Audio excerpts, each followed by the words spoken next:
Price the lord, hallelujah. ದೇವರ ನಾಮಕ್ಕೆ ಸ್ತೋತ್ರವಾಗಲಿ. ಪ್ರಾರ್ಥನೆ ಮಾಡಿಕೊಳ್ಳೋಣ. ಸರ್ವ ಸೃಷ್ಟಿಕರ್ತನಾದ ತಂದೆಯ ದೇವರೇ, ಮಗನ ದೇವರೇ, ಪರಿಶುದ್ಧಾತ್ಮನೇ, ನಿಮ್ಮ ನಾಮಕ್ಕೆ ಸ್ತೋತ್ರ ಸ್ವಾಮಿ. ಈ ದಿವಸವು ಈ ಸಮಯ ಕೂಡ ನಿಮ್ಮಿಂದ ನೇಮಕವಾದಂತಹ ದಿವಸ ಸಮಯವಾಗಿದೆ, ಅದಕ್ಕಾಗಿ ನಿಮಗೆ ಸ್ತೋತ್ರ. ಈ ದಿವಸದ ಸಂದೇಶದ ಭಾಗವನ್ನು ಕೂಡ ಹೇರಳವಾಗಿ ಆಶೀರ್ವದಿಸಿದೆ, ನಿಮ್ಮ ಪವಿತ್ರ ಆತ್ಮರ ಮೂಲಕ ನಡೆಸುವುದಕ್ಕಾಗಿ ನಿಮಗೆ ಸ್ತೋತ್ರ. ನಿಮ್ಮೆಲ್ಲ ಉಪಕಾರ ಪ್ರೀತಿಗಾಗಿಯೂ ಸ್ತೋತ್ರ. ಯೇಸುವಿನ ನಾಮದಲ್ಲಿ ಪ್ರಾರ್ಥಿಸಿದ್ದೇನೆ ನಮ್ಮ ತಂದೆಯೇ, ಆಮೇನ್. ಇದನ್ನು ಕೇಳುತ್ತಿರುವ ನನ್ನ ಸಹೋದರ ಸಹೋದರರೇ, ನಿಮ್ಮನ್ನು ನಿಮ್ಮ ಮಕ್ಕಳನ್ನು ಕೂಡ ಈ ದಿವಸವು ದೇವರು ಎಲ್ಲ ರೀತಿಯಲ್ಲಿ ಹೇರಳವಾಗಿ ಆಶೀರ್ವದಿಸಲೆಂದು ಬೆಳಗಿನ ಜಾವದಲ್ಲಿ ಪ್ರಾರ್ಥಿಸಿದ್ದೇನೆ. ಹಾಗೂ ನನ್ನ ಹೃದಯಪೂರ್ವಕವಾದ ನಿಮಗೆಲ್ಲರಿಗೂ ನನ್ನ ನಮಸ್ಕಾರಗಳು. ಈ ದಿವಸದ ಸಂದೇಶದ ಭಾಗವು ಯೋಬನು 9ನೇ ಅಧ್ಯಾಯ 24ರಿಂದ. ಯೋಬನು 9ನೇ ಅಧ್ಯಾಯ 24ರಿಂದ. ದೇವರ ನಾಮಕ್ಕೆ ಸ್ತೋತ್ರವಾಗಲಿ. ಭೂಲೋಕವು ದುಷ್ಟರ ಕೈ ಸೇರಿದೆ, ಲೋಕದ ನ್ಯಾಯಾಧಿಪತಿಗಳ ಮುಖಗಳಿಗೆ ಮುಸುಕು ಹಾಕಿದ್ದಾನೆ. ಇದನ್ನು ಮಾಡಿದವನು ಆತನಲ್ಲದೆ ಮತ್ತೆ ಯಾರು? ದೇವರ ನಾಮಕ್ಕೆ ಸ್ತೋತ್ರವಾಗಲಿ. ಇದು ಬಹಳ ವಿಶೇಷವಾದಂಥ ಒಂದು ಮಾತು. ಯೋಬನ ವಿರೋಧಿ ಬಿಲ್ಲದನಿಗೆ ಹೇಳ್ತಾ ಇದ್ದಾನೆ, ಭೂಲೋಕವು ದುಷ್ಟರ ಕೈ ಸೇರಿದೆ. ದೇವರ ನಾಮಕ್ಕೆ ಸ್ತೋತ್ರವಾಗಲಿ. ನೋಡಿ, ದೇವರು ಸರ್ವವನ್ನು ಸೃಷ್ಟಿ ಮಾಡಿದಾಗ ಧರ್ಮೋಪದೇಶ ಕಾಂಡದಲ್ಲಿ ನಾವು ನೋಡುವಾಗ ಯೋಬನ ಮಾವನ ಮುಖಾಂತರ, ಇತ್ರನ ಮುಖಾಂತರ, ನೋಡಪ್ಪ, ಎಲ್ಲರ ನ್ಯಾಯ ತೀರಿಸಲಿಕ್ಕೆ ನಿನಗೆ ಸಾಧ್ಯವಿಲ್ಲ. ಆದುದರಿಂದ ಗ್ರಾಮ 10 ಜನರಿಂದ ಹಿಡಿದಿದ್ದು ಕೊನೆಯ ತನಕವರೆಗೂ, ಅಂದರೆ ಅದು ಅಲ್ಲಿನ ಓದುವಾಗ ಗ್ರಾಮ ಪಂಚಾಯತಿಯಿಂದ ಸುಪ್ರೀಂ ಕೋರ್ಟ್ವರೆಗೆ, ಅಂದರೆ ಉಚ್ಚ ನ್ಯಾಯಾಲಯದವರೆಗೂ, ವಿಶೇಷವಾದ ಕೋರ್ಟ್ ಅಂದರೆ ಸುಪ್ರೀಂ ಕೋರ್ಟ್ವರೆಗೂ ಕೂಡ ದೇವರಿಂದ ಆಯ್ಕೆಯಾಯಿತು. ಅಲ್ಲಿ ಆಗಲೇ ಹೇಳಿದರೆ, ದುಷ್ಟರನ್ನು ನೇಮಕ ಮಾಡ್ಕೊಳ್ಬೇಡಿ, ಸರಿಯಾಗಿ ನ್ಯಾಯ ತೀರಿಸುವವರನ್ನು ಮಾತ್ರ, ಲಂಚಕ್ಕೆ ಕೈಯೊಡ್ಡದವರನ್ನು ಮಾತ್ರ ನೀವು ಸೇರಿಸಿಕೊಳ್ಳಬೇಕು ಎಂಬುದಾಗಿ ಆಗಲೇ ಧರ್ಮೋಪದೇಶ ಕಾಂಡದ ಕಾಲದಲ್ಲಿ ಮೋಶೆ ಮಾವ ಇತ್ರ ಮೋಶೆಗೆ ಹೇಳಿದರು. ಆ ರೀತಿ ಅಧಿಕಾರಿಗಳನ್ನ ನೇಮಿಸಿಕೊಂಡು ಬಾ ಅಂತೇಳಿ. ದೇವರ ನಾಮಕ್ಕೆ ಸ್ತೋತ್ರವಾಗಲಿ. ಹಲ್ಲೆಲೂಯಾ. ಹಾಗೆ ಅಲ್ಲಿಂದಲೇ ನಾವು ನೋಡುವಾಗ ಈ ರಾಜರುಗಳು ಅವರು ಇವರು ಯಾರು ಏನು ಮಾಡಿದರೆ ನಿಜವಾದ ನ್ಯಾಯವನ್ನು ತೀರಿಸಲಿಲ್ಲ. ಎಲ್ಲ ಅವರಿಗೆ ಬೇಕಾದ ಹಾಗೆ ಲಂಚಕ್ಕಾಗಿ ಕೈಯೊಡ್ಡಿಕೊಂಡು, ಮುಖ ನೋಡಿಕೊಂಡು, ಜಾತಿ ಮತ ಭೇದ ಮಾಡಿಕೊಂಡೇ ನ್ಯಾಯವನ್ನು ತೀರಿಸ್ತಾ ಬಂದರು. ಆಗಲೇ ಅವರಿಗೆ ಏನಾಗಿದೆ, ಅಂಥವರಿಗೆ ಸರಿಯಾದ ಶಿಕ್ಷೆ ಎಂದು ಬರೆಯಲ್ಪಟ್ಟಿದೆ. ದೇವರ ನಮಗೆ ಸ್ತೋತ್ರವಾಗಲಿ. ಆದರೆ ನಿಜವಾದ ನ್ಯಾಯ ತೀರಿಸುವವನು ಯಾರೆಂದರೆ ಇವತ್ತು ದೇವರು ಮಾತ್ರ. ಅದಕ್ಕೆ ದೇವರಿಗೆ ಬೇಕಾದವರನ್ನ ದೇವರು ಇವತ್ತು ನಡೆಸ್ತಾ ಇದ್ದಾರೆ. ದೇವರ ಮಾತಿಗೆ ಯಾರು ವಿರೋಧವಾಗಿ ನಡೀತಾರೋ ಅವರಿಗೆಲ್ಲರಿಗೂ ಶಿಕ್ಷೆ ಬಂದಲ್ಲ. ಒಂದು ರೀತಿಯಲ್ಲಿ ಇವತ್ತು ಹಣ ಸಂಪಾದನೆ ಮಾಡ್ಬೋದು, ಬೇಕಾದ ಆಸ್ತಿ ಪಾಸ್ತಿ ಬೆಳ್ಳಿ ಬಂಗಾರ ಮಾಡ್ಕೊಳ್ಬೋದು. ನೋಡಿ, ಅದನ್ನ ಏನಾಗಿದೆ ಇವತ್ತು, ಅದರ ಹಿರಿಯ ಅಧಿಕಾರಿಗಳಿಂದ, ಇಡಿಯವರ ಕೈಯಿಂದ ಆಗ್ಬೋದು, CBI ಕೈಯಿಂದ ಆಗ್ಬೋದು, ಎಲ್ಲವರನ್ನ ಜಪ್ತಿ ಮಾಡಿ ಎಲ್ಲ ಪರಿಶೀಲನೆ ಮಾಡಿ ಒಬ್ಬೊಬ್ಬರನ್ನ ಎಲ್ಲವನ್ನ ಸರ್ಕಾರ ವಶಪಡಿಸಿಕೊಳ್ತದೆ, ಜೈಲಿಗೆ ಅಟ್ಟಿದ್ದಾರೆ. ನಾನಾ ಥರದ ಆಸ್ತಿ ಪಾಸ್ತಿ ಹಣ ಬೆಳ್ಳಿ ಬಂಗಾರ ಮಾಡಿದರೆ ಇದು ಎಲ್ಲೋ ದೇವರ ಮಾತಾಗಿದೆ, ದೇವರ ಶಿಕ್ಷೆಯಾಗಿದೆ.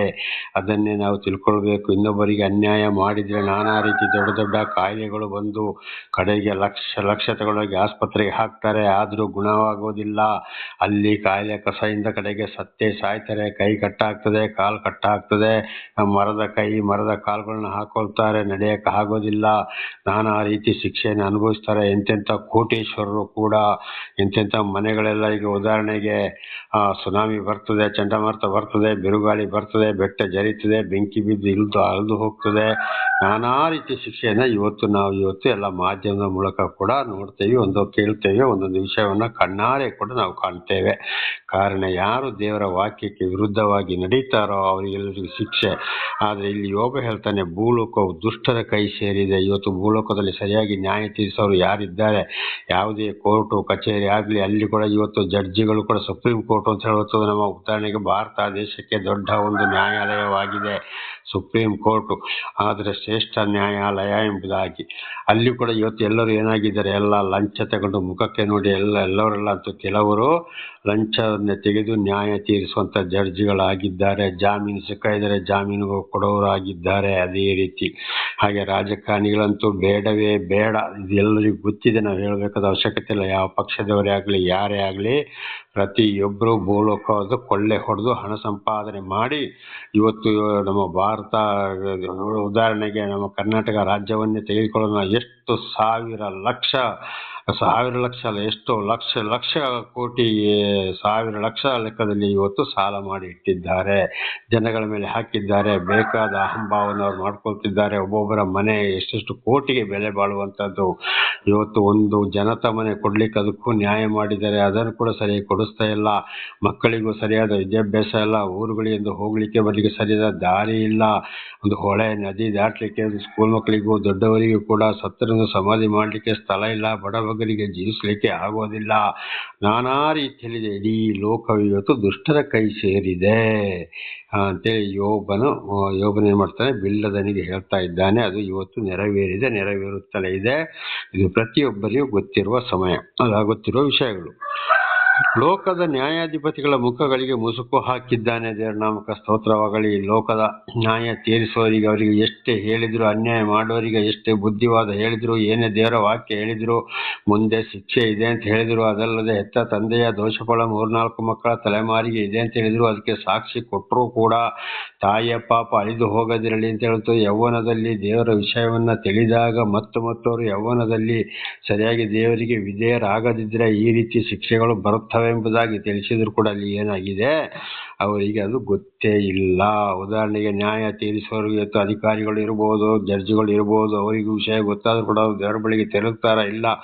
ಮುಸುಕು ಹಾಕಿದ್ದಾನೆ ಅಂದ್ರೆ ಅವ್ರು ಎಷ್ಟೇ ದೊಡ್ಡ ಅಧಿಕಾರಿ ಆಗಲಿ, ಎಷ್ಟೇ ದೊಡ್ಡ ಅಧಿಪತಿ ಆಗಲಿ, ಅವರಿಗೆ ನರಕ ಎಂಬ ತೀರ್ಪು ಆಗಿದೆ ಅಂತ ಇದರ ಅರ್ಥವಾಗಿದೆ. ಹೀಗೆ ಹಿಂದೆ ತಿಳ್ಕೊಂಡಾಗೆ ದೇವರ ನಮ್ಗೆ ಸ್ತೋತ್ರವಾಗಲಿ. ಅದಕ್ಕೆ ನಾನು ಪಾಪಿಗಳನ್ನು ಹುಡುಕಿಕೊಂಡು ಬಂದೆ ಅಂತೇಳಿ ಯೇಸುಸ್ವಾಮಿಯು, ದೇವರ ಪರಮಾತ್ಮ ಭಗವಂತನು ಮನುಷ್ಯನ ಅವತಾರ ಎತ್ತಿ ಬಂದಾಗ ಹೇಳಿದ್ರೆ, ನಾನು ಪಾಪಿಗಳನ್ನು ಹುಡುಕಿಕೊಂಡು ಬಂದೆ. ಆ ವೈದ್ಯರ ಅವಶ್ಯಕತೆ ಇರೋದು ಆರೋಗ್ಯವಂತನಿಗೆ ಎಂಬುದಾಗಿ ದೇವರ ನಮ್ಗೆ ಸ್ತೋತ್ರವಾಗಲಿ. ಹಲ್ಲೆಲೂಯಾ. ಹಾಗೆ ಇವತ್ತು ದೇವರಿಗೆ ಯಾರ್ಯಾರು ಬೇಕೋ ಅವರನ್ನ ಬಹಳ ಕನಿಷ್ಠ ಪಾಪಗಳಿಂದ ತುಂಬಿ ಹೋದವರನ್ನ ಹಿರಿಯರ ಪಾಪಗಳಿಂದಲೂ ಕೂಡ ಬಿಡುಗಡೆ ಮಾಡಿಕೊಂಡು, ಅವರ ಪಾಪದಿಂದಲೂ ಬಿಡುಗಡೆ ಮಾಡಿಕೊಂಡು, ಯಾರ್ಯಾರಿಗೆ ಸರಿಯಾದ ದರ್ಶನವನ್ನು ಕೊಡಬೇಕೋ ತಿಳಿಸ್ಬೇಕೋ, ಯಾರು ದೇವರ ದರ್ಶನವನ್ನು ಪಡೆದ ಮೇಲೆ ಸತ್ಯ ಸುವಾರ್ತೆಯನ್ನು ಹಿಂಬಾಲಿಸ್ತಾ ಹೋಗ್ತಾರೋ, ಗದರಿಸ್ತಾರೋ, ಎಚ್ಚರಿಸ್ತಾರೋ, ಯಾರು ಕೇಳ್ತಾರೋ ಅಂಥವರಿಗೆ ಮಾತ್ರ ದೇವರಂಥವ್ರ ಮೇಲೆ ಪ್ರೀತಿ ಇಟ್ಟಿದ್ದಾರೆ. ಬಾಕಿ ಎಲ್ಲರ ಮುಂದೆ ಮುಸುಕು ಹಾಕಿಕೊಳ್ಳಿದ್ದಾರೆ. ಅದಕ್ಕೆ ದುಷ್ಟರನ್ನು ಗದರಿಸಲಿಕ್ಕೆ ಹೋಗಬೇಡಿ ಅಂತೇಳಿ ಜ್ಞಾನೋಕ್ತಿ ಗ್ರಂಥದಲ್ಲಿ ಜ್ಞಾನಿ ಸೊಲೊಮೋನನು ಕೂಡ ಇದನ್ನೇ ಹೇಳಿದ್ದು. ಕೀರ್ತನೆ 1ನೇ ಕೀರ್ತನೆ ಕೂಡ ಇದನ್ನೇ ಎಚ್ಚರಿಸ್ತದೆ. ಹಾಗೆ ನಾವು ಎಲ್ಲರಿಗೂ ಸುವಾರ್ತೆಯನ್ನು ಹೇಳಕ್ಕೆ ಹೋಗಬಾರ್ದು. ಹೇಳುವ ಸಂದರ್ಭದಲ್ಲಿ ಹೇಳಬೇಕು, ಆದರೆ ಅವರು ಕೇಳಿದರೆ ಕೇಳ್ತಾರೆ, ಬಿಡ್ತಾರೆ. ಮತ್ತೆ ಅವ್ರನ್ನ ಗದರಿಸಲಿಕ್ಕೆ ಹೋಗಬಾರ್ದು. ದೇವರು ಯಾರನ್ನು ಕಠಿಣವಾಗಿ ಎಚ್ಚರಿಸಲಿಕ್ಕೆ ಮನಸ್ಸು ಕೊಡ್ತಾರೋ ಆಗ ಮಾತ್ರ ಎಚ್ಚರಿಸಬೇಕು ಅಂತ ಇದರ ಅರ್ಥ. ಮುಸುಕು ಹಾಕಿದ್ದಾನೆ. ಇದನ್ನು ಮಾಡಿದವನು ಆತನಲ್ಲದೆ ಮತ್ತೆ ಯಾರು? ನೋಡಿ, ದೇವರಿಂದ ಅಲ್ಲದೆ ದೇವರು ಯಾರನ್ನು ಆರಿಸಿಕೊಳ್ಬೇಕೋ ಅವರನ್ನೇ ಆರಿಸಿಕೊಳ್ತಾರೆ. ಯಾರಿಗೆ ಎಷ್ಟು ತಿಳಿಸ್ಬೇಕೋ ಅಷ್ಟೇ ತಿಳಿಸ್ತಾರೆ. ಯಾರನ್ನು ಕೈ ಬಿಡಬೇಕೋ ಅಂಥವ್ರನ್ನ ಕೈ ಬಿಡಿಸ್ತಾರೆ. ಇದು ನಾವು ವಾಕ್ಯಗಳನ್ನ ತಿಳ್ಕೊಂಡು ಈ ಕೆಲಸವನ್ನು ಮಾಡಬೇಕು. ಪ್ರತಿಯೊಂದು ಬರುವುದು ದೇವರಿಂದಲೇ. ದೇವರ ನಾಮಕ್ಕೆ ಸ್ತೋತ್ರವಾಗಲಿ. ಅದಕ್ಕೆ ಮತ್ತೆ 7ನೇ ಅಧ್ಯಾಯ 21ನೇ ವಚನದಲ್ಲಿ ಕೂಡ ಅಲ್ಲಿ ನಾವು ಓದ್ತೇವೆ, ಸ್ವಾಮಿ ಸ್ವಾಮಿ ಅನ್ನೋರೆಲ್ಲ ಪರಲೋಕ ರಾಜ್ಯ ಸೇರಲು ಸಾಧ್ಯವಿಲ್ಲ, ತಂದೆಯಾದ ದೇವರ ಚಿತ್ತವನ್ನು ನೆರವೇರಿಸುವವರು ಮಾತ್ರ ಅಂತ. ಹಾಗೆ 10 ದಶಾಜ್ಞೆಗಳಿಗೆ ವಿಧೇಯರಾಗಿ, ದೇವರ ಎಲ್ಲ ವಾಕ್ಯಗಳಿಗೆ ವಿಧೇಯರಾಗಿ, ಯಾವುದೇ ಕಷ್ಟ ಸಂಕಟ ದುಃಖಗಳು ಬಂದರೂ ಈ ಲೋಕದ ಆಸೆ ಪಾಸೆಗಳಿಗೆ ಆಸೆ ಪಡದೆ ದೇವರ ವಾಕ್ಯವನ್ನೇ ವಿಧೇಯರಾಗಿಕೊಂಡು ಯಾರು ಜೀವಿಸ್ತಾರೋ, ಯಾವುದೇ ಕಷ್ಟ ಸಂಕಟ ದುಃಖ ಬಂದರೂ ಅವರನ್ನು ದೇವರೇ ನಡೆಸುವವರಾಗಿದ್ದಾರೆ. ಅದು ದೇವರಿಂದ ಆಶೀರ್ವಾದ ಹೊಂದಿದವರು ಮಾತ್ರ ಆ ರೀತಿ ಜೀವಿಸ್ಲಿಕ್ಕೆ ಸಾಧ್ಯ ಇಲ್ಲ. ಸ್ವಲ್ಪ ಜನ ಸರಿ ಇರ್ತಾರೆ. ಈಗ ಉದಾಹರಣೆಗೆ ಯಾರು ನಮ್ಮ ಹಿಂದೂ ಇರ್ಬೋದು, ಕ್ರಿಶ್ಚಿಯನ್ ಇರ್ಬೋದು, ಮುಸ್ಲಿಮ್ಸ್ ಇರ್ಬೋದು, ಜೈನ ಇರ್ಬೋದು, ಬುದ್ಧರು ಇರ್ಬೋದು, ಯಾವುದೇ ಧರ್ಮದಲ್ಲಿ ಯಾವುದೇ ಇವತ್ತು ದೇವಮ್ಮನವರು ಪೂಜಾರಿಗಳು ಅವರು ಇವರು ಅಂತ ಹೇಳ್ತಾರೆ, ಅದೆಲ್ಲರೂ ಕೂಡ ಯಾರು ದೇವರ ವಿಷಯವನ್ನು ಹೇಳಿಕೊಂಡು ಪ್ರವಚನ ಕೂಡ ನಾನಾ ರೀತಿಯಲ್ಲಿ ಮಾಡ್ತಾರೆ, ಸಾಕ್ಷಿಯನ್ನ ಹೇಳ್ತಾರೆ, ಬೋಧನೆ ಮಾಡ್ತಾರೆ, ಆದರೆ ದೇವರ ವಾಕ್ಯಗಳಿಗೆ ವಿರುದ್ಧವಾಗಿ ನಡೆಯುವವರೆಲ್ಲರೂ ಏನಾಗಿದ್ದಾರೆ, ದೇವರಿಗೆ ವಿರುದ್ಧವಾಗಿ ಪಾಪ ಮಾಡಿದವರಾಗಿದ್ದಾರೆ. ಅಂಥವರ ಮೇಲೆ ದೇವರ ಕೋಪ ಇಳಿದು ಬರುತ್ತದೆ. ಪ್ರತಿ ಒಂದಕ್ಕೂ ಶಿಕ್ಷೆ ಕೊಡೋದು ಪ್ರತಿಯೊಂದು ಯಾರು ದೇವರಾಗಿದ್ದಾರೆ, ಅವರು ಪ್ರಪಂಚವನ್ನ ಪ್ರೀತಿಸುವವರಾಗಿದ್ದಾರೆ ಅಂತ. ಹಾಗೆ ಇಲ್ಲಿ ಯೋಬನು ಕಷ್ಟ ಸಂಕಟ ದುಃಖ ಬಂದರೂ ನೋಡಿ ಏನ್ ಮಾಡ್ತಾನೆ, ಯೋಬನ ಸತ್ಯ ಸುವಾರ್ತೆಯನ್ನು ಸಾರ್ತಾ ಇದ್ದಾನೆ. ಅವನ ವಿರೋಧಿಯಾದ ಬಿಲ್ಲದನಿಗೆ ತಿಳಿಸಿದ ಹಾಗೆ ಇದು ಕೂಡ ದೇವರ ಒಂದು ಕಾರ್ಯವಾಗಿದೆ. ದೇವರಿಂದ ಆಯ್ಕೆಗೊಂಡವರು ಯಾವುದೇ ಏನೇ ಆದರೂ ದೇವರಿಂದ ದೂರ ಹೋಗುವುದಿಲ್ಲ ಅಂತ ಇದರ ಅರ್ಥ. ಪ್ರತಿಯೊಂದು ಬರುವುದು ದೇವರಿಂದಲೇ. ದೇವರು ಯಾರನ್ನ ಪ್ರೀತಿ ಮಾಡ್ತಾರೆ ಅವರನ್ನೇ ಪ್ರೀತಿ ಮಾಡ್ತಾರೆ, ಯಾರನ್ನ ತಳ್ಳಿ ಬಿಡ್ತಾರೋ ಅವರನ್ನೇ ತಳ್ಳಿ ಬಿಡ್ತಾರೆ. ಬೋಧನೆ ಮಾಡಿದ ಮಾತ್ರಕ್ಕೆ, ಸಾಕ್ಷಿ ಹೇಳಿದ ಮಾತ್ರಕ್ಕೆ, ಗಂಟೆ ಮಣಿ ಆಡಿಸಿದ ಮಾತ್ರಕ್ಕೆ, ದೊಡ್ಡ ದೊಡ್ಡ ಪ್ರವಚನ ಕೊಟ್ಟ ಮಾತ್ರಕ್ಕೆ, ದೊಡ್ಡ ದೊಡ್ಡ ದೇವಸ್ಥಾನ ಕಟ್ಟಿದ ಮಾತ್ರಕ್ಕೆ ಯಾರು ದೇವರ ಆಶೀರ್ವಾದವನ್ನು ಪಡೆಯಲು ಸಾಧ್ಯವಿಲ್ಲ. ದೇವರ ನಾಮಕ್ಕೆ ಸ್ತೋತ್ರವಾಗಲಿ. ಹಲ್ಲೆಲೂಯಾ ಅಂತ ಹೇಳಿದ್ರು, ಕುಣಿದ್ರು, ಕುಪ್ಪಳಿಸಿದ್ರು, ಈಸ್ಟರ್ ಮಾಡಿದ್ರು, ಕ್ರಿಸ್ಮಸ್ ಮಾಡಿದ್ರು, ಏನೇ ಮಾಡಿದ್ರು, ಏನೇ ಹಬ್ಬ ಮಾಡಿದ್ರು ಕೂಡ ಅದು ದೇವರಿಗೆ ವಿರುದ್ಧವಾದದ್ದು. ಯಾವುದೇ ಪೂಜೆ ಪುಸ್ಕಾರ ಮಾಡಿದ್ರು, ಯಾವುದೇ ಪಂಚಾಮೃತ ಮಾಡಿದ್ರು, ಯಾವುದೇ ಬೊಂಬೆಗಳನ್ನ ಇಟ್ಕೊಂಡು ಪೂಜೆ ಮಾಡಿದ್ರು, ಎಷ್ಟೋ ಕೋಟಿ ದೇವಸ್ಥಾನ ಕಟ್ಟಿದ್ರು, ದೇವರಿಗೆ ಅದೆಲ್ಲ ಬೇಕಾಗಿಲ್ಲ. ಒಂದಲ್ಲ ಒಂದು ದಿವಸ ದೇವರ ಸಮಯ ಬಂದಾಗ ಎಲ್ಲವನ್ನು ಸರ್ವನಾಶ ಮಾಡಿ ಹಾಕ್ತಾನೆ. ಉದಾಹರಣೆಗೆ ನೋಡಿ, ಈಗ ಕೊರೋನಾ ಬಂತು, ಆಗ ಎಲ್ಲ ದೇವಸ್ಥಾನಗಳಿಗೆ ಬೀಗ ಹಾಕಿದ್ರು. ಆಗ ದೇವರುಗಳಿಗೆ ಬೀಗ ಹಾಕಿದ್ರೆ ಅಲ್ಲಿ ಇರ್ತಾರ ಅಲ್ಲ. ಆಮೇಲೆ ಸ್ಪ್ರೇ ಮಾಡಿದ್ರು. ದೇವರಿಗೆ ಸ್ಪ್ರೇ ಮಾಡಕ್ ಆಗ್ತದ ನಿಜವಾಗ್ಲೂ? ಅಲ್ಲ, ಸುನಾಮಿ ಬಂತು, ಎಲ್ಲವನ್ನ ಬಡ್ಕೊಂಡೇ ಹೋಯ್ತು. ಚಂಡಮಾರುತ, ಬೆಟ್ಟ ಜರಿತದೆ, ಬೆಂಕಿ ಬೀಳ್ತದೆ, ಊರೇ ನಾಶವಾಗ್ತದೆ. ಆಗ ದೇವರುಗಳೆಲ್ಲ ಎಲ್ಲಿ ಹೋಗಿದ್ರು? ಏನು ಮಾಡಿದಾಗ ಇವರೆಲ್ಲ ದೇವರುಗಳು ಅಲ್ಲ. ಸರ್ವ ಸೃಷ್ಟಿಕರ್ತನಾದ ಆತ್ಮ ಸ್ವರೂಪನು ಕಣ್ಣಿಗೆ ಕಾಣದಂತ ಒಂದು ಶಕ್ತಿ. ಆತನೇ ಯೇಸು ಕ್ರಿಸ್ತನಾಗಿದ್ದಾನೆ, ಆತನೇ ಯೆಹೋವನಾಗಿದ್ದಾನೆ, ಆತನೇ ಪರಮಾತ್ಮ ಭಗವಂತನಾಗಿದ್ದಾನೆ, ಆತನೇ ಸರ್ವೇಶ್ವರನಾಗಿದ್ದಾನೆ, ಆತನೇ ಪರಮೇಶ್ವರನಾಗಿದ್ದಾನೆ, ಆತನೇ ಸಾಕ್ಷಾತ್ ಪರಬ್ರಹ್ಮನಾಗಿದ್ದಾನೆ, ಆತನೇ ಶ್ರೀಕೃಷ್ಣ ಪರಮಾತ್ಮನಾಗಿದ್ದಾನೆ, ಆತನೇ ಶ್ರೀನಿವಾಸನಾಗಿದ್ದಾನೆ, ಆತನೇ ಶ್ರೀಮನ್ನಾರಾಯಣನಾಗಿದ್ದಾನೆ. ಅಂದ್ರೆ ಇವರು ಒಂದೊಂದು ಹೆಸರುಗಳು ಮಾತ್ರ ಗ್ರಂಥಗಳಲ್ಲಿ, ಆದರೆ ಅವ್ರಿಗೆ ರೂಪವಿಲ್ಲ. ಅದಕ್ಕೆ ಹೇಳೋದು ವಿಗ್ರಹಾರಾಧನೆ ಮಾಡಬಾರದು ಅಂತ. ಈಗ ಈಶ್ವರನಿಗೆ ರೂಪ ಇದೆಯಾ? ಇಲ್ಲ, ಅದು ಮನುಷ್ಯ ಮಾಡಿದ ಈಶ್ವರ ಇದೆ. ಹಿಂದೆ ನಾವು ಬಹಳ ಸಲ ತಿಳಿದುಕೊಂಡಿದ್ದೇವೆ. ಹಾಗೆ ದೇವರಿಗೆ ವಿರುದ್ಧವಾಗಿ ನಡೆಯುವಾಗ ಪ್ರತಿಯೊಂದಕ್ಕೂ ತೀರ್ಪು ಕೊಡುವನು ಮನುಷ್ಯನು ಎಂತ ಬಲಿಷ್ಠನೇ ಆಗಲಿ, ಯಾರೇ ಆಗಲಿ, ಏನೇ ಆಗಲಿ, ಖಂಡಿತವಾಗಿ ನೋಡುತ್ತೀವಿ. ಒಂದೊಂದು ಅರಸರುಗಳು, ಒಂದೊಂದು ಮಂತ್ರಿಗಳು, ಒಂದೊಂದು ಪ್ರಧಾನಮಂತ್ರಿಗಳು ಜೈಲಿಗೆ ಹೋಗ್ತಾರೆ, ಗುಂಡು ಹೊಡೆದು ಕೊಲ್ತಾರೆ. ಅಯ್ಯೋ, ಅವರಿಗೆ ಎಷ್ಟು ಎಸ್ಕಾರ್ಟು, ಅವರಿಗೆ ಎಷ್ಟು ಜನ ಕಾವಲಿರ್ತದೆ, ಮನೆಗೆ ರಾತ್ರಿ ಹಗಲು ಕಾವಲಿರ್ತದೆ.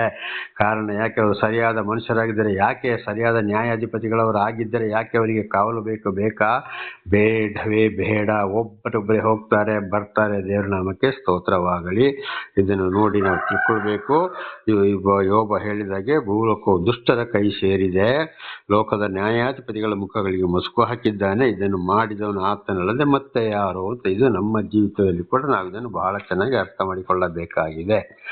ದೇವರ ನಾಮಕ್ಕೆ ಸ್ತೋತ್ರವಾಗಲಿ. 25ನೇ ವಚನ, ನನ್ನ ದಿನಗಳು ಅಂಚೆಯವನಿಗಿಂತ ಶೀಘ್ರವಾಗಿರುತ್ತದೆ. ನೋಡಿ, ನನ್ನ ದಿನಗಳು ಅಂಚೆಯವನಿಗಿಂತ ಶೀಘ್ರವಾಗಿ. ಅಂಚೆದಾರರು ಆ ಅಂಚೆಯವನಿಗಿಂತ ಪೋಸ್ಟ್ ಮ್ಯಾನ್ ಇದು ಸೂಚಿಸ್ತದೆ. ಶೀಘ್ರ ಅಂದ್ರೆ ಏನು? ಸಮಯಕ್ಕೆ ಸರಿಯಾಗಿ ಬರ್ತಾನೆ, ಸಮಯಕ್ಕೆ ಸರಿಯಾಗಿ ಅವತ್ತಿನ ಕೆಲಸ, ಯಾರ್ಯಾರಿಗೆ ಪತ್ರಗಳನ್ನ ಕಳಿಸ್ಬೇಕೋ, ಯಾರ್ಯಾರಿಗೆ ಹಣವನ್ನು ಕಳಿಸ್ಬೇಕೋ ಅವತ್ತು ಕಳಿಸಿಕೊಡ್ತಾ ಇದ್ದ ಹೋಗ್ಲೇಬೇಕು. ಆದರೆ ಇವತ್ತಿನ ಅಂಚೆಯವರು ಹಾಗೆಲ್ಲ ಕೂತ್ಕೊಂಡು ಫೋನ್ ಮಾಡ್ತಾರೆ, ಬಂದು ಹೋಗಿ ತಗೊಂಡು ಹೋಗಿ ಅಂತ. ಆಗಿನ ಅಂಚೆಯವರು ನಡ್ಕೊಂಡು ಹೋಗಿ ಕೊಟ್ಟು ಮನೆ ತಲುಪಿಸಿಕೊಂಡು ಬರ್ತಾ ಇದ್ರು. ಅವತ್ತಿನ ಕೆಲಸ ಅದಾದ್ರು ಮಾಡಿ ಮುಗಿಸ್ತಾ ಇದ್ರು. ಆಮೇಲೆ ಬರ್ತಾ ಸೈಕಲ್ ಮೇಲೆ ಹೋಗೋಕೆ ಶುರು ಮಾಡಿದ್ರು. ಹೀಗೆ ನಾನಾ ರೀತಿ ಇವತ್ತಿಂದ ಅದು ಕೂಡ ಒಂದು ಸ್ಟೈಲ್ ಆಗಿದೆ. ಆದರೂ ಅಂಚೆಯವನಿಗೆ ಹೊಣಿಕೊಂಡಿದ್ದಾರೆ. ಆದರೆ ದೇವರು ನಮಗೆ ಕೊಟ್ಟ ಕೆಲಸವು ಅಷ್ಟೊಂದು ಶಿಸ್ತುಬದ್ಧವಾಗಿ ನಾವು ನಡೆದುಕೊಳ್ಳಬೇಕು ಅಂತ ಇದರ ಅರ್ಥ. ಶಿಸ್ತಿಲ್ಲದೆ ಯಾರು ದೇವರ ಆಶೀರ್ವಾದವನ್ನು ಪಡೆದುಕೊಳ್ಳಲು ಸಾಧ್ಯವಿಲ್ಲ.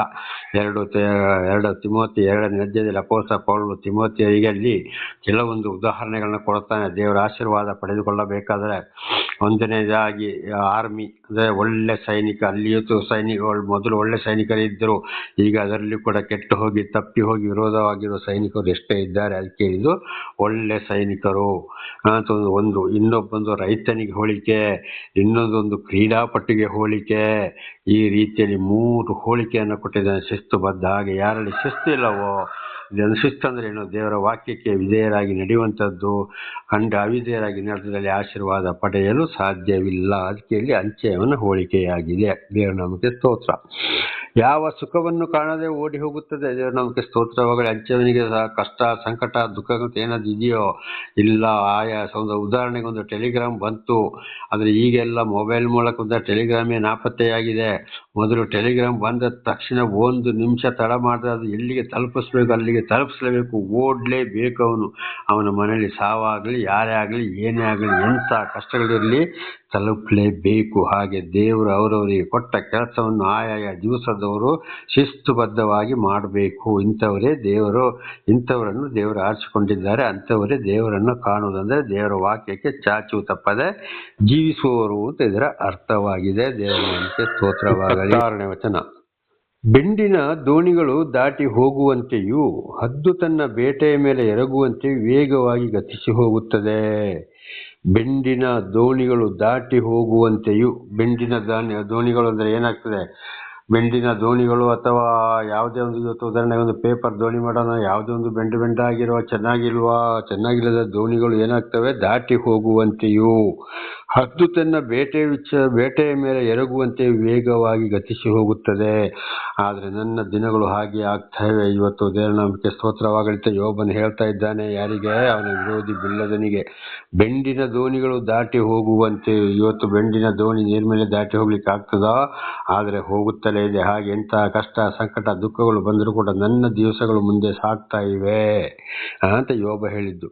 ಹದ್ದು ತನ್ನ ಬೇಟೆ ಮೇಲೆ ಎರಗುವಂತೆ ವೇಗವಾಗಿ, ಆದರೂ ಆ ದಿವಸಗಳು ವೇಗವಾಗಿ ಹೋಗ್ತವೆ ಅಂತ. ಹಾಗೆ ದೇವರು ಆದುಕೊಂಡವರಿಗೆ ಯಾವುದೇ ಕಷ್ಟ, ಸಂಕಟ, ದುಃಖ ಬಂದರೂ ಕೂಡ ಅದವರು ಮಾಡಿದ್ರು ಯೋಚನೆ ಮಾಡಿದ್ರೆ ದಿವಸವನ್ನ ಕಳೀತಾ ಇರ್ತಾರೆ ದೇವರ ನಾಮದಲ್ಲಿ ಅಂತ ಇದರ ಅರ್ಥ.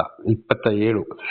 ನಾನು ನನ್ನ ಪ್ರಲಾಪವನ್ನು ಮರೆತು ಬಿಟ್ಟು ಕಳೆಗುಂದಿದ ನನ್ನ ಮುಖವನ್ನು ಮಾರ್ಪಡಿಸಿಕೊಂಡು ಹರ್ಷಿಸುವೆನೆಂದು ಮನಸ್ಸು ಮಾಡಿದರೆ. ದೇವರ ನಾಮಕ್ಕೆ ಸ್ತೋತ್ರವಾಗಲಿ.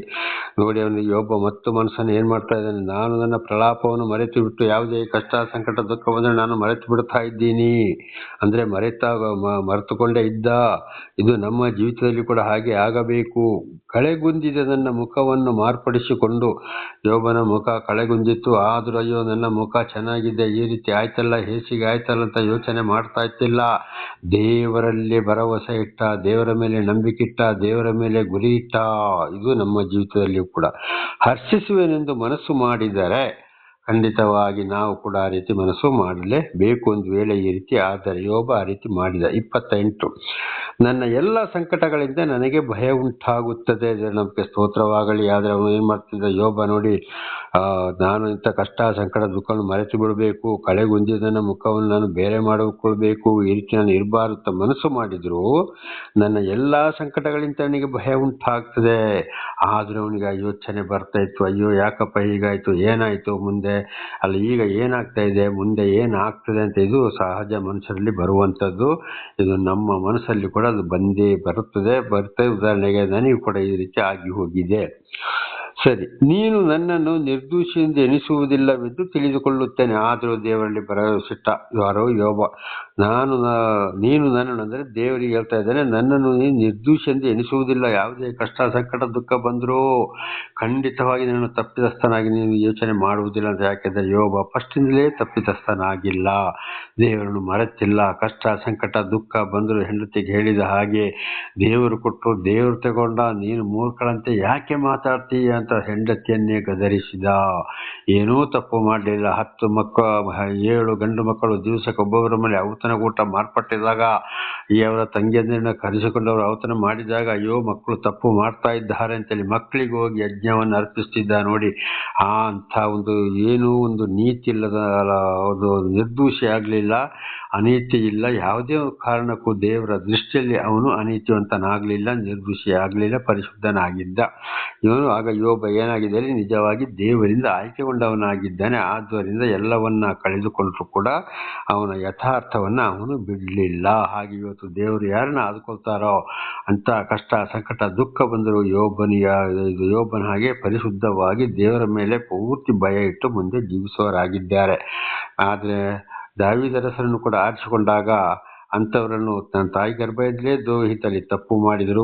ಅದೇ ಕೀರ್ತನೆ 51 ಪಾಪಗಳನ್ನ ಪಟ್ಟು ಪಶ್ಚಾತ್ತಾಪವನ್ನ ಪಟ್ಟುಕೊಂಡರು. ಅದುವೇ ಕೀರ್ತನೆ 91ರಲ್ಲಿ ರಕ್ಷಣೆಯ ವಾಗ್ದಾನ. ಹಾಗೆ ನಾವು ಮನುಷ್ಯರಿಂದ ಹುಟ್ಟಿದವರು, ದೇವರು ನಮ್ಮನ್ನು ಅರ್ಧದಿಂದಲೇ ಆರಿಸಿಕೊಂಡಿರ್ಬೋದು. ಹಾಗೆ ನಾವು ಮನುಷ್ಯರ ರಕ್ತದಿಂದ ನಾವು ಹುಟ್ಟಿದವರಾದ್ದರಿಂದ ನಮ್ಮನ್ನು ಈಗ ಸಾಕ್ಷಿಯನ್ನಾಗಿ ಮಾರ್ಪಡಿಸಿದ್ದಾರೆ, ಮಾರ್ಪಡಿಸಲು ಇರಬಹುದು. ಮುಂದೆಗೂ ಕೂಡ ಖಂಡಿತವಾಗಿ ದೇವರಿದ್ದ ಕಾರ್ಯ ನಡೆಯುತ್ತದೆ. ಆದ್ರೆ ಒಂದೊಂದು ವೇಳೆ ತಪ್ಪು ಬಂದು ಹೋದ್ರೂ ಕೂಡ ಏನಾಗ್ತದೆ, ನಾವು ಪಶ್ಚಾತ್ತಾಪ ಪಟ್ಟು ಸರಿಪಡಿಸಿಕೊಳ್ಳಬೇಕು. ಆದ್ರಿಂದ ನಾವು ಖಂಡಿತವಾಗಿ ನಾವು ಪರಿಶುದ್ಧರ ಅಲ್ಲ, ನಮ್ಮನ್ನು ನಾವು ಹೆಚ್ಚಿಸಿಕೊಳ್ಳಬಾರದು ಅಂತ ಇದರ ಅರ್ಥವಾಗಿದೆ. ದೇವರ ಸ್ತೋತ್ರ. ಹಾಗೆ ದೇವರು ಕೂಡ ನಮ್ಮಲ್ಲಿ ಕೂಡ ಕಷ್ಟ ಸಂಕಟ ದುಃಖ ಬಂದರೂ ಪಶ್ಚಾತ್ತಾಪಟ್ಟು ಮುಂದೆ ಸಾಗುವಾಗ ದೇವರೇ ನೀನೇ ನನ್ನನ್ನು ನಡೆಸ್ತೀಯಪ್ಪ, ನನ್ನ ಪರಿಶುದ್ಧನಾಗಿ ನೀ ಮಾಡೇ ಮಾಡ್ತೀಯ ಅಂತೇಳಿ ಎಂಥ ಕಷ್ಟಗಳು ಬರಲಿ ನಾವು ಕೂಡ ಈ ನಂಬಿಕೆಯನ್ನು ದೇವರಲ್ಲಿ ವ್ಯಕ್ತಪಡಿಸಬೇಕು ಅಂತ ಇದರ ಅರ್ಥವಾಗಿದೆ. 29ನೇ ವಚನ, ನಾನು ಅಪರಾಧಿ ಎಂದು ನಿರ್ಣಯಿಸಲ್ಪಡಬೇಕಷ್ಟೇ. ದೇವರ ನಾಮಕ್ಕೆ ಸ್ತೋತ್ರವಾಗಲಿ. ನೋಡಿ ಅಲ್ಲಿ ಏನು ಹೇಳ್ತಾನೆ, ನಾನು ಅಪರಾಧಿ ಎಂದು ನಿರ್ಣಯಿಸಲ್ಪಡಬೇಕಷ್ಟೇ. ಆದರೆ ಅವನಿಗೊಂದು ಸಂಶಯ ಇದೆ, ನಾನು ಏನು ತಪ್ಪು ಮಾಡಿದೆಪ್ಪ, ನಾನು ಅಪರಾಧಿ, ಅದಕ್ಕೆ ನನಗೆ ಈ ರೀತಿ ಬಂದಿದೆಯೋ ಅಂತ ಅದು ಕೂಡ ಯೋಚನೆ ಮಾಡ್ತಾ ಇದ್ದಾನೆ. ನಾವು ಕೂಡ ಹಾಗೆ ಯೋಚನೆ ಮಾಡಬೇಕು. ನಾನೇನು ತಪ್ಪು ಮಾಡಿದ್ದೇನೆ, ಯಾವ ರೀತಿ ಈ ರೀತಿ ಬಂತು, ಯಾಕೆ ಈಗ ಅದಕ್ಕೆ 10 ದಶಾಜ್ಞೆಗಳು ಯಾವಾಗಲೂ ನಮ್ಮ ಹೃದಯದಲ್ಲಿ ಮನಸ್ಸಲ್ಲಿ ನಾಟಿರಬೇಕು. ಇವತ್ತು ಕಂಪ್ಯೂಟರಲ್ಲಿ ಒಂದೊಂದು ವಿಷಯ ಯಾವ ರೀತಿ ಪ್ರಿಂಟ್ ಆಗಿರ್ತದೋ ಅದೇ ರೀತಿ 10 ದಶಾಜ್ಞೆಗಳು ನಮ್ಮ ಹೃದಯದಲ್ಲಿ ಅಡಕವಾಗಿದ್ದರೆ ನಮ್ಮ ಪಾಪಗಳು ನಮಗೆ ಅರ್ಥವಾಗಲಿಕ್ಕೆ ಸಾಧ್ಯವಾಗ್ತದೆ. ನಾನು ವ್ಯರ್ಥವಾಗಿ ಪ್ರಯಾಸ ಪಡುವುದೇಕೆ? ನೋಡಿ, ಮತ್ತು ಅವನೇ ಪ್ರಶ್ನೆ ಮಾಡ್ತಾ ಇದ್ದಾನೆ, ನಾನು ಯಾಕೆ ವ್ಯರ್ಥವಾಗಿ ಪ್ರಯಾಸ ಮಾಡಬೇಕು, ನಾನು ಯಾವುದೇ ತಪ್ಪು ಮಾಡಲಿಲ್ಲ, ಆದರೂ ಯೋಚನೆ ಮಾಡ್ತಿದ್ದ. ಹಾಗೆ ನಮಗೆ ಕೂಡ ಕಷ್ಟ ಸಂಕಟ ದುಃಖಗಳು ಬಂದಾಗ, ಅಥವಾ ನಮ್ಮ ಹೆಂಡತಿ ಮಕ್ಕಳಿಗೆ ತೊಂದರೆಯಾದಾಗ, ಪ್ರಾಣಿ ಪಕ್ಷಿಗಳಿಗೆ ತೊಂದರೆಯಾದಾಗ, ಹೊಲದಲ್ಲಿ ಪ್ರತಿಯೊಂದು ಇವತ್ತು ನಾನಾ ರೀತಿಯ ರೋಗ ರುಜಿನಗಳು ಆಳಿಕಲ್ಲು ಬಂದು ಬೆಳೆ ಹಾಳಾಗ್ತದೆ, ಯಾಕೆ ಈ ರೀತಿ ಆಗ್ತದೆ ಅಂತ ನಾವು ಪ್ರತಿಯೊಂದನ್ನು ಯೋಚನೆ ಮಾಡಬೇಕಾಗ್ತದೆ. 30ನೇ ವಚನ, ನಾನು ಹಿಮದಿಂದ ಸ್ನಾನ ಮಾಡಿದರೂ ಚೌಳಿನಿಂದ ಕೈ ತೊಳಕೊಂಡರು. ಹಿಮದಿಂದ ಸ್ನಾನ ಮಾಡಿದರು ಅಂದರೆ ಅವನಿಗೆ ಎಲ್ಲವೂ ಸರ್ವನಾಶವಾಯಿತು. ಅವನಿಗೆ ಮನೆ ಇರಲಿಲ್ಲ, ಹೊರಗಡೆ ಬಿದ್ದಿದ್ದಾನೆ. ಚಳಿಯಲ್ಲಿ ಹಿಮ ಇಬ್ಬನಿ ಬಿದ್ದ ಹಾಗೆ ಇವತ್ತು ಒಬ್ಬೊಬ್ಬರು ಹಾದಿ ಬೀದಿಲಿ ಬಿದ್ದಿರ್ತಾರೆ, ಸಂಪೂರ್ಣ ಅವರು ನೆನೆದು ಹೋಗ್ತಾರೆ. ಆ ರೀತಿ ನೆನೆದು ಹೋಗ್ತಿದ್ದ. ಚೌಳಿಯಿಂದ ಕೊಂಡರು, ಕೈ ತೊಳಕೊಂಡ್ರು ಕೂಡ ಅವನಿಗೆ ನೀರು ಕೊಡೋರಿಲ್ಲ, ಅವನ ಸಂತೈಸೋರಿಲ್ಲ, ಮಾತಾಡೋರಿಲ್ಲ. ಬದಲಾಗಿ ಅವನ ವಿರೋಧಿಗಳು ಅವನಿಗೆ ಪ್ರಶ್ನೆ ಮಾಡ್ತಾರೆ, ಹೀಯಾಳಿಸ್ತಾರೆ, ಹೊರತು ಅವನ ಉಪಚರಿಸುವವರು ಯಾರೂ ಇಲ್ಲ. ಆ ರೀತಿ ಒಂದು ವೇಳೆ ನಮ್ಮಲ್ಲಿ ಕೂಡ ಆಗಬಹುದು. ಆದರೂ ನಾವು ಒಂದು ವೇಳೆ ಆದರೂ ಕೂಡ ನಮ್ಮ ದೇವರ ಮಟ್ಟಕ್ಕೆ ಬಿಡುವುದಿಲ್ಲ. ಒಂದು ವೇಳೆ ಆದರೂ ಕೂಡ ಖಂಡಿತವಾಗಿ ದೇವರು ರಕ್ಷಣೆ ಕೊಡೋರಾಗಿದ್ದಾರೆ. ಆದರೂ ಅವನು ಅಷ್ಟೆಲ್ಲ ಕಷ್ಟಪಟ್ಟರು ಮತ್ತೆ ಏನು ಹೇಳ್ತಾನೆ ಯೋಬ? 31ನೇ ವಚನ, ನೀನು ನನ್ನನ್ನು ಗುಂಡಿಯಲ್ಲಿ ಮುಳುಗಿಸಿ ನನ್ನ ಬಟ್ಟೆಗಳಿಗೆ ನಾನೇ ಅಸಹ್ಯನಾಗುವಂತೆ ಮಾಡುವಿ. ನೋಡಿ, ಯೋಬ ಹೇಳ್ತಾ ಇದ್ದಾನೆ ದೇವರಿಗೆ, ನೀನು ನನ್ನನ್ನು ಗುಂಡಿಯಲ್ಲಿ ಮುಳುಗಿಸಿದ್ದಿ. ಆದರೆ ಏನು ಮಾಡಿದ? ಕೆಸರು ಗುಂಡಿಯಲ್ಲಿ ಕೂತುಕೊಂಡ, ಕಾಲು ಕೈ ತೀರ ಪರಿಚಿಕೊಂಡ, ಹುಣ್ಣುಗಳು ಬಿದ್ದಿದ್ದೋ, ಆದರೂ ನನ್ನ ಬಟ್ಟೆಗಳಿಗೆ ನಾನೇ ಅಸಹ್ಯನಾಗುವಂತೆ ಮಾಡುವಿ. ಅವನ ಬಟ್ಟೆ ನೋಡುವಾಗ ಅವನಿಗೆ ಹೇಸಿಗೆ ಆಗ್ತಿತ್ತು. ಆ ಪರಿಸ್ಥಿತಿ ಬಂದರೂ ಕೂಡ ಏನು ಮಾಡಿದ್ರೆ, ಅವನ ವಿರೋಧಿಗಳು ಅವನ ಸಹಾಯಕ್ಕೆ ಬಂದಿರ, ಎಬ್ಬಿಸಿದಿರಾ, ನಿಲ್ಲಿಸಿದಿರಾ, ಸ್ನಾನ ಮಾಡಿಸಿದಿರಾ, ಒಳ್ಳೆ ಬಟ್ಟೆ ಉಡಿಸಿದಿರಾ, ಊಟ ಕೊಡಿಸಿದಿರಾ? ಇಲ್ಲ, ಬದಲಾಗಿ ಅವನು ಹೀಯಾಳಿಸುತ್ತಾ, ಅವನಿಗೆ ಪ್ರಶ್ನೆ ಮಾಡುತ್ತಾ, ದೇವರಿಗೆ ವಿರುದ್ಧವಾಗಿ ಮಾತನಾಡುತ್ತಾ ಅಲ್ಲೇ ನಿಂತರು. ಹಾಗೆ ಇವತ್ತು ಕೂಡ ನಾವೊಂದು ಹಾಡು ಕೂಡ ಇದನ್ನು ಕೇಳುವಾಗ ಇವತ್ತು ಕೂಡ ನನಗೆ ಕಣ್ಣೀರು ಬರುತ್ತೆ. ಎಲ್ಲರೂ ನನ್ನನ್ನು ತೊರೆದಾಗ ಅಂತ ಹಾಡು ಬಹಳ ಅರ್ಥ. ಇದನ್ನು ಕೇಳಿದಾಗ ನನ್ನ ಜೀವಮಾನ ಕೂಡ ಅರ್ಥವಾಗ್ತಾ ಇದೆ, ಅನೇಕರನ್ನು ಅರ್ಥವಾಗ್ತಾ ಇದೆ. ಸೊ ಯೋಬ ಚೆನ್ನಾಗಿದ್ದಾಗ ಎಲ್ರಿಗೂ ಬೇಕಾಗಿತ್ತು. ಯಾವುದೇ ಒಂದು ಅಪರಾಧ ಅವನಲ್ಲಿ ಇಲ್ಲ, ಒಂದು ಕಪ್ಪು ಸಾಸಿವೆ ಕಾಲಿಷ್ಟೊಂದು ಕಪ್ಪು ಚುಕ್ಕೆ ಕೂಡ ಇಲ್ಲ ಅವನಲ್ಲಿ. ಆದರೆ ಕಡೆಗೆ ಅವನು ಅದೇ ಕಷ್ಟ ಆದಾಗ ಅವನನ್ನು ಮಾತಾಡಿಸೋರು ಯಾರಿಲ್ಲ, ಸ್ನಾನ ಮಾಡಿಸೋರು ಯಾರಿಲ್ಲ, ಬಟ್ಟೆ ಒಗೆಯೋರು ಯಾರಿಲ್ಲ, ಒಳ್ಳೇದು ಹೇಳೋರು ಯಾರಿಲ್ಲ, ಧೈರ್ಯ ಕೊಡೋರು ಅಲ್ಲಿ ಯಾರೂ ಇಲ್ಲ. ಬದಲಾಗಿ ಅವನಿಗೆ ವಿರುದ್ಧ, ದೇವರಿಗೆ ವಿರುದ್ಧವಾಗಿ ಮಾತನಾಡಿದರು. ಇದು ಇವತ್ತು ನಮ್ಮ ಜೀವಿತದಲ್ಲಿ ಕೂಡ ಅದುವೇ ಆಗಿದೆ. ನಮಗೆ ಸ್ತೋತ್ರವಾಗಲಿ. ಒಬ್ಬ ಚೆನ್ನಾಗಿರೋತ್ತಿಗೆ ಎಲ್ಲರೂ ದುಡ್ಡು ಕೇಳ್ತಾರೆ, ಮಾತನಾಡ್ತಾರೆ, ನಗಾಡ್ತಾರೆ, ಸಹಾಯ ಕೇಳ್ತಾರೆ, ಎಲ್ಲ ಮಾಡ್ತಾರೆ. ಆ ಸಹಾಯ ಮಾಡ್ತಾ ಇರುವಾಗ ಮಾತ್ರ ಹೊಗಳ್ತಾರೆ. ಆಗ ಮಾತ್ರ ಯೋಚನೆ ಆಗೋದು, ಮತ್ತೆ ಅವರು ಕೇಳಿದಾಗ ಕೊಡೋದಿದ್ರೆ, ನಮ್ಮ ಹತ್ರ ಇಲ್ಲದಿದ್ರು ಕೂಡ ಅವರು ನಂಬೋದಿಲ್ಲ. ಕಡೆಗೆ ಏನು ಮಾಡ್ತಾರೆ, ಅಡ್ಡ ಮುಖದಿಂದ ನೋಡ್ತಾರೆ, ದುರುಗುಟ್ಟಿ ನೋಡ್ತಾರೆ, ಓಲೆ ಮುಖದಿಂದ ನೋಡ್ತಾರೆ, ಕಠಿಣವಾದುದನ್ನು ಮಾತನಾಡ್ತಾರೆ. ಹೊರತು ಯಾಕಪ್ಪ ಈ ರೀತಿ ಆಯಿತು, ನಮಗೆ ಈ ರೀತಿ ಸಹಾಯ ಮಾಡಿದ, ಅವನಿಂದ ಒಳ್ಳೆ ಮನುಷ್ಯ, ಯಾಕೋ ಹೀಗೆ ಆಯಿತು, ಅವನಿಗೆ ಸಹಾಯ ಮಾಡೋಣ ಅಂತೇಳಿ ಯಾರು ಹತ್ತಿರ ಬರೋವರೇ ಇಲ್ಲ. ದೇವರ ನಾಮಕ್ಕೆ ಸ್ತೋತ್ರವಾಗಲಿ. ಹಾಲೆಲೂಯಾ. ಅದಕ್ಕೆ ಮೀಕ 7ನೇ ಅಧ್ಯಾಯ 5 ಮತ್ತು 6ನೇ ವಾಕ್ಯದಲ್ಲಿ ಮೀಕ ಪ್ರವಾದಿ ಹೇಳಿದ್ದು, ಒಬ್ಬನಿಗೆ ಅವನ ಮನೆಯವರೇ ಕಡು ವೈರಿಗಳಾಗುವರು. ಮತ್ತಾಯ 10:35 39 ನೋಡುವಾಗ ಅಲ್ಲಿ ಮತ್ತಾಯನ ಮೂಲಕ ಯೇಸು ಕೂಡ ಅದನ್ನು ಹೇಳಿದ್ದು, ಒಬ್ಬನಿಗೆ ಅವನ ಮನೆಯವರೇ ಕಡು ವೈರಿಗಳಾಗುವರು. ಅಪೊಸ್ತಲನಾದ ಪೌಲನು ಕೂಡ ಅದನ್ನೇ ಹೇಳಿದ್ದು. ನಾವು ಲೋಕಕ್ಕೆ ಕಸವಾಗಿದ್ದೇವೆ, ಯಾರಿಗೆ ನಾವು ಬೇಡದವರಾಗಿದ್ದೇವೆ. ಚಳಿಗೆ ನಡಬೇಕಾಗ್ತದೆ, ಬಿಸಿಲಿಗೆ ಒಣಗಬೇಕಾಗ್ತದೆ, ಮಳೆಗೆ ನೆಡಬೇಕಾಗ್ತದೆ, ಮನೆ ಮಠ ಇಲ್ಲದೆ ಪರದೇಶಗಳಾಗಿ ನಾವು ತಿರುಗಾಡಬೇಕಾಗ್ತದೆ ಅಂತ ಅಪೊಸ್ತಲನಾದ ಪೌಲನು ಕೂಡ ಅದನ್ನೇ ಹೇಳಿದ್ದು. ಮೊದಲು ಅವರಿಗೆ ಎಲ್ಲರೂ ಇತ್ತು, ಬಹಳ ಜನ ಅವರ ಹಿಂದೆ ಇದ್ದರು, ಬಹಳ ಐಶ್ವರ್ಯವಂತರು ಆಗಿದ್ದರು. ಆಮೇಲೆ ದೇವರ ದರ್ಶನವಾದ ಮೇಲೆ, ದೇವರು ಕರೆದ ಮೇಲೆ, ದೇವರ ಕಡೆಗೆ ತಿರುಗಿಕೊಂಡ ಮೇಲೆ ಅಪೊಸ್ತಲ ಪೌಲರು ಕೂಡ ಅವರು ಮೊದಲು ಸೌಲನೆಂಬ ಹೆಸರಲ್ಲಿದ್ದರು, ಯಾರಿಗೂ ಬೇಡದಾಗಿದ್ರು, ಎಲ್ಲವನ್ನ ಕೈ ಬಿಟ್ರು. ಹಾಗೆ ದೇವರ ನಾಮಕ್ಕೆ ಸ್ತೋತ್ರವಾಗಲಿ. ಇದರಲ್ಲಿ ಸ್ವಲ್ಪ ವಿಷಯವು ನನ್ನ ಜೀವಿತಕ್ಕೂ ಬಂತು. ಮೊದಲು ನಾನು ಎಲ್ಲರೊಂದಿಗೆ ಇವತ್ತಿಗೆ ಬಹಳ ಜನ ಮಾತಾಡ್ತಾ ಇದ್ರು, ಚೆನ್ನಾಗಿದ್ರು. ಯಾವಾಗ ದೇವರ ಬಳಿಗೆ ಬಂದು ವಾಕ್ಯವನ್ನು ಬಿಟ್ಟು ದೇವರ ಆಶೀರ್ವಾದ ನಡೆಸಲಿಕ್ಕೆ ಪ್ರಾರಂಭ ಮಾಡಿದ್ರು, ದೇವರ ಹಿಂದೆ ಹೋಗುವ ಹಾಗೆ ದೇವರು ನನ್ನನ್ನು ನಡೆಸ್ತಾ ಬಂದ್ರು, ಯಾರಿಗೂ ಬಂಧು ಬಳಗದವರಿಗೂ ಸ್ವಂತದವರಿಗೂ ಯಾರಿಗೂ ಬೇಡದವನಾಗಿದ್ದೇನೆ. ಈಗಲೂ ಸತ್ಯ ಸುವಾರ್ತೆಯನ್ನು ಸಾರುವುದರಿಂದ ಯಾರಿಗೂ ಬೇಡ. ಸ್ವಲ್ಪ ಸಮಯದ ಹಿಂದೆ ಆ ಪಾಸ್ಟರ್ಗಳು ಈ ಪಾಸ್ಟರ್ಗಳು ಆ ಮೀಟಿಂಗು ಈ ಮೀಟಿಂಗು, ಅವರು ಕರೆಯೋದು ಇವರು ಕರೆಯೋದು ಎಲ್ಲರೂ ಇದ್ರು. ಯಾವಾಗ ಯೂಟ್ಯೂಬ್ ಎಂಬ ಚಾನಲ್ ದೇವರು ಒಂದು ಸಹೋದರಿ ಮತ್ತು ಸಹೋದರರ ಮುಖಾಂತರ, ಒಂದು ಸಹೋದರಿಯ ಮುಖಾಂತರ ಇದು ಯೂಟ್ಯೂಬ್ ಚಾನಲ್ ಪ್ರಾರಂಭವಾಗುವುದಕ್ಕೆ ಸಹಾಯ ಮಾಡಿದ್ರು. ಆಮೇಲೆ ಮತ್ತೊಂದು ಸಹೋದರನ ಮೂಲಕ ಈಗ ನಡೀತಾ ಇದೆ. ಹಾಗೆ ಯಾವಾಗ ಇದರಲ್ಲಿ ಸತ್ಯ ಸುವಾರ್ತೆಯನ್ನು ಸಾರಲಿಕ್ಕೆ ಪ್ರಾರಂಭವಾಯಿತೋ, ಯಾರಿಗೂ ಇವತ್ತು ನಾನು ಬೇಡದವನಾಗಿದ್ದೇನೆ. ದೇವರ ನಮಗೆ ಸ್ತೋತ್ರ. ಆದರೂ ದೇವರಿಗೆ ನಾನು ಬೇಕಾಗಿದೆ. ಹಾಗೆ ಯೋಬನ ಹಾಗೆ ಪ್ರತಿಯೊಂದು ವಿಷಯವೂ ಕೂಡ ಆಗಾಗ ಯೋಚನೆ ಬರ್ತಾ ಇದೆ. ದೇವರು ಧೈರ್ಯ ಕೊಟ್ಟು ನಡೆಸ್ತಾ ಇದ್ದಾರೆ. ಇದುವೇ ದೇವರಿಂದ ಹಿಂದೆ ಹೋದಾಗ ದೇವರು ಆಶೀರ್ವಾದ ಮಾಡುವಂಥದ್ದು.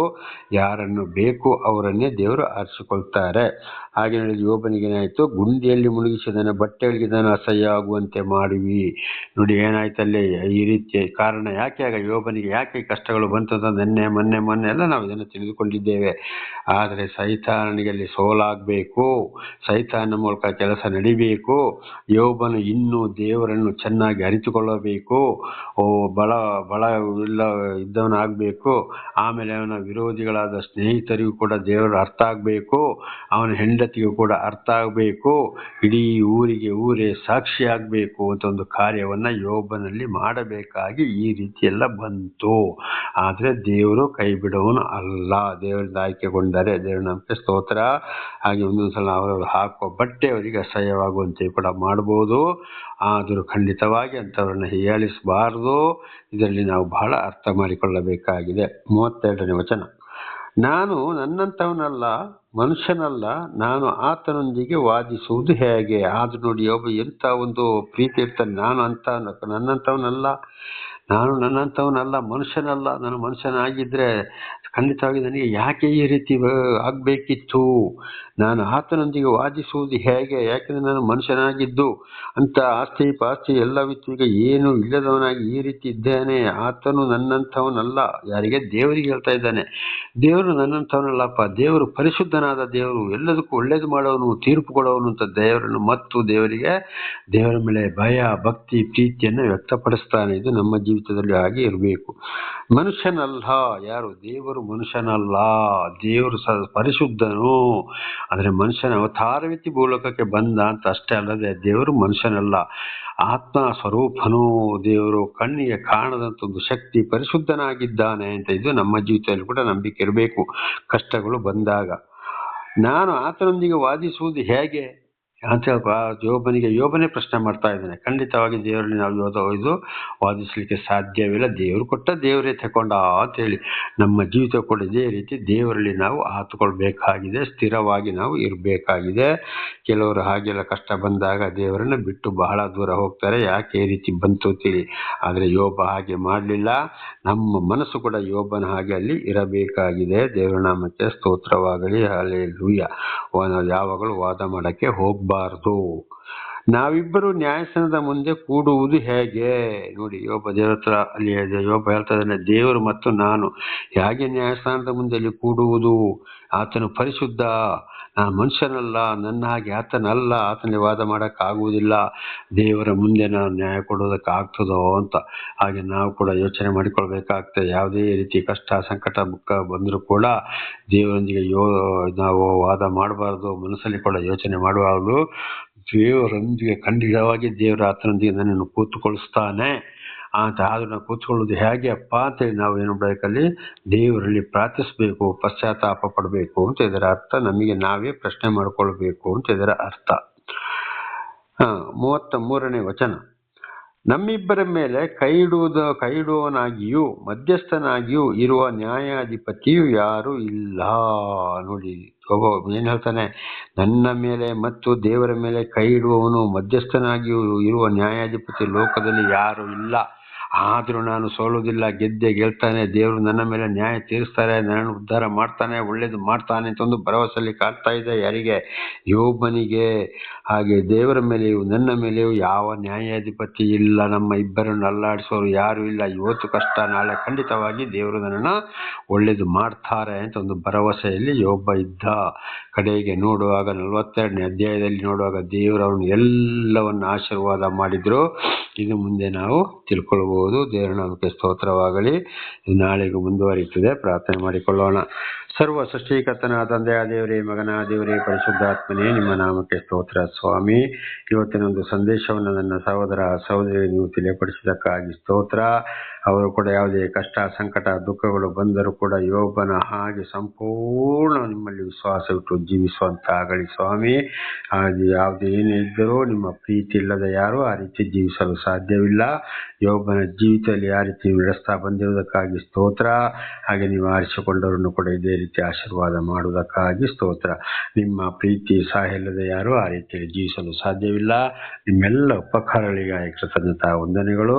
ಯೇಸುವಿನ ನಾಮದಲ್ಲಿ ಪ್ರಾರ್ಥಿಸಿದ್ದೇನೆ ನಮ್ಮ ತಂದೆ, ಆಮೇನ್. ಇದನ್ನು ಕೇಳುತ್ತಿರುವ ನನ್ನ ಸಹೋದರ ಸಹೋದರಿ, ನಿಮಗೂ ಕೂಡ ನನ್ನ ಹೃದಯಪೂರ್ವಕವಾದಂಥ ಧನ್ಯವಾದಗಳು. ದೇವರು ನಿಮ್ಮನ್ನು, ನಿಮ್ಮ ಮಕ್ಕಳನ್ನು ಕೂಡ ಎಲ್ಲ ರೀತಿಯಲ್ಲಿಯೂ ಯೋಬನನ್ನು ಆಶೀರ್ವಾದ ಮಾಡಿದಾಗೆ ಆಶೀರ್ವದಿಸಲಿ. ಆಮೇನ್, ಆಮೇನ್, ಆಮೇನ್.